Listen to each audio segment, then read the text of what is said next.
Hey, welcome to my channel. All right, so they won game five. Question is, can they win game six? I mean, Brunson and Cat pretty much kept them in play. But the sad part is, if you look very, very closely at it, quite honestly, Mikal Bridges still sucks. Um,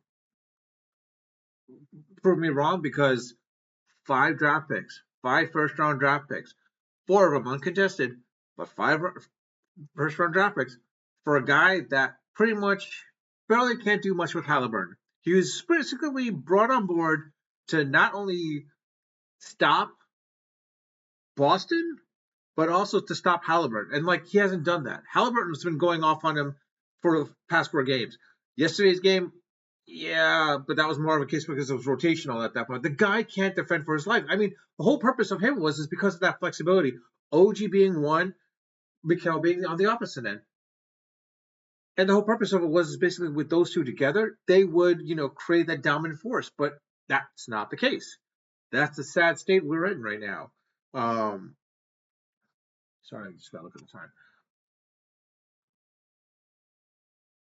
I will say this with game six,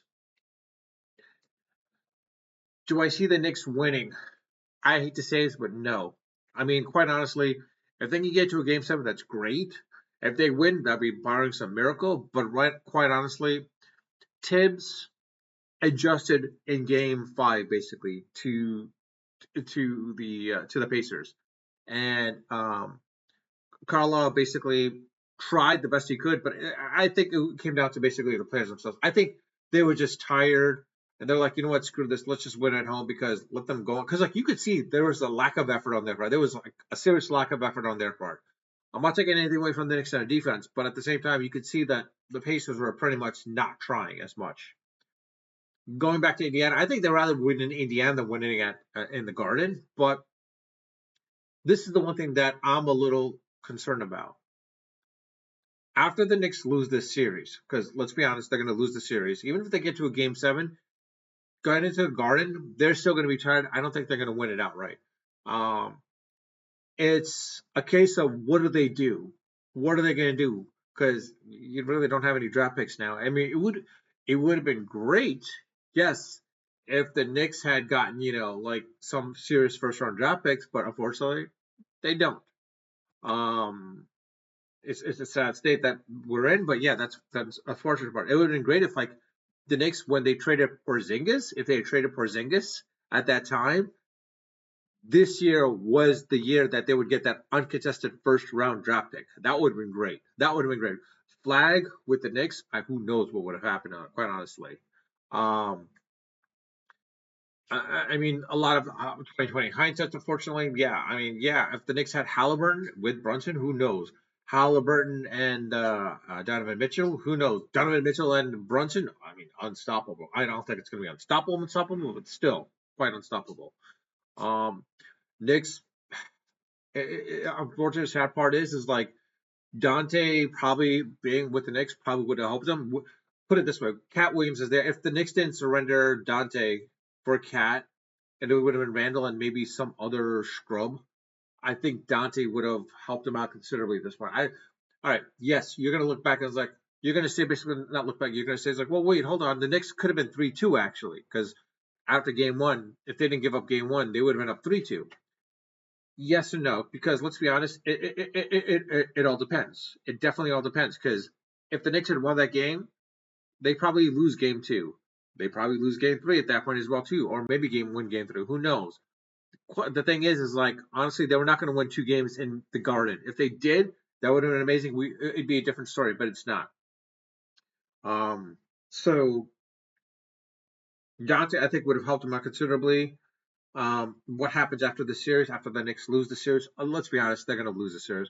And I really truly do hate to say this, but even if the Knicks do, by some barring miracle, get into the finals, which I'm not overlooking for that.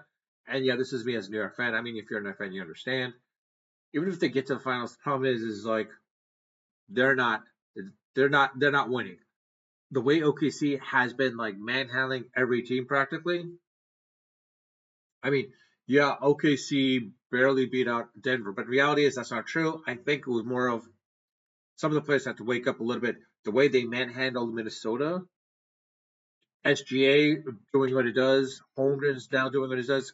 It's now to a point where like I think even if the Knicks get in, the Thunder are not that different from the Pacers, except the problem is the Pacers are fast, but their defense is good but not great. OKC's defense is far more better than anyone anticipated. The Knicks are not getting past that defense. The fact that the way they're struggling against the Pacers, they're not going to get past the Thunder. The fact of the matter is, the Knicks got lucky with Boston because their 3-point shooting was horrible, and that's the reason why the Knicks were able to advance as far. Pacers, not so lucky. I mean, the Knicks were fortunate in some cases that they weren't doing so well, but at the same time, the Pacers don't let those opportunities miss you.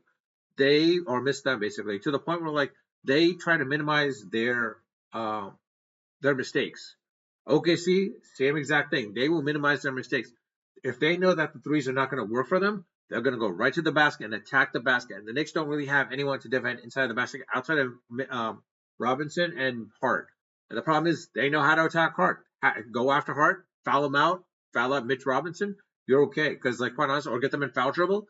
You're good at that point. Miles McBride is probably the only other third person that probably can help out in that situation. OG, he is good as a defender. Problem is he can't do it on his own, and they know that he's going where that's going to be on SG at that point. If for whatever reason the Knicks do make it, you're not saving Mikal Bridges on SGA. There's no way that's happening. It's probably going to be OG on SGA at that point, and he might be able to contain it. But the problem is you got the other two with OKC that the Knicks, and the other fact is Hartenstein. Let's be honest, the dude, former player of the Knicks, he's going to go buck wild on it because he wants to prove something. Like, yeah, you should have signed me. You should have re-signed me instead of like letting me go to OKC. But in any case, like I said, it was a good game. I like the way how the Knicks won, but I don't think it was the way they should have won because I don't not the way they should have won, but I don't think the Knicks should get all the credit. I think it's more so the way that the Pacers played that game. You could tell they were playing lackadaisical and they were not fully in it. I mean, like the fact is they were not pressing into the court, and the way their defenses were playing, like 3 quarters of the time, like ole, they let the players, whoever, Josh Hart or whatever it may be, going for the easy layup or easy dunk. So, or even for that matter, OG. I mean, like let's be honest, OG driving in. Granted, when he missed the shot, when he would miss that shot, he had to go in and get that second rebound, basically. And the problem is, like OG not getting that first shot, concerns me a little bit as well too. But let's bring it back a little bit.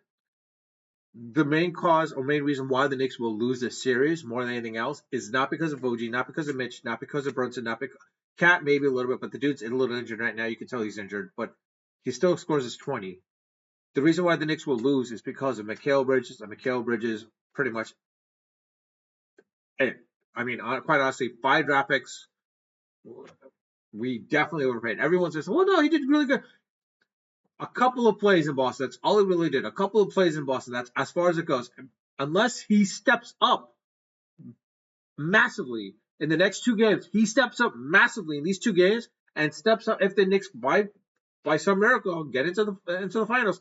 He steps up massively there to be the number 2 guy. And then it pays out, but it's not paying out. What he's doing right now, it makes no sense. I think Rose is realizing, oh, what did I do? What did I do? I thought he had some fascination of the Villanova 4. Tibbs, I think if he had his choice, I think he would have left Dante and just like said, yeah, we don't need Bridges. Give me Cat. I can do Cat. But Mikal, if he's good defensively, it's great, but he was not. So that's a sad state we're in. It'll be interesting to see what happens on Saturday. Let me know your thoughts. If you think Bridges is far more than what he should be, or more so to if basically, do you think Mikal Bridges is overrated? I don't think Brunson is overrated, but do you think Mikal Bridges is overrated? The fact what we surrendered for this dude, what we surrendered for him, I think it's going to bite us in the butt. Basically, it's going to bite the Knicks in the butt at this point. But I think he's overrated. If you disagree with me, please let me know in the comment section. I do read all my comments. I do respond to them when they warrant a response. If you like this video, please hit the like button. If you like my content, please hit the subscribe if you haven't subscribed. For those who have, I do thank you for that. And once the Knicks the Knicks playoffs are over, I will discuss more and more about the Mets. I know some of you have been looking for me to talk about more about the Mets. It's just I've been so wrapped up with work as well as with the Knicks that the other factor is like let's be honest, the Mets. As I said, I think they need that number one pitcher. They don't have that number one pitcher. They don't have that lights out pitcher just yet. Everyone's going to say Senga, but I don't think so. Being a New Yorker, like the fact of the matter is, seeing the Mets lose, seeing the Knicks lose, seeing the Islanders lose, seeing the Giants lose, what's new? But anyways, with that, I'll leave it at that. Again, if you like my video, like my content, please hit like and subscribe. I'll leave it at that. Unfiltered, unedited, of course, always unrehearsed. Until next time.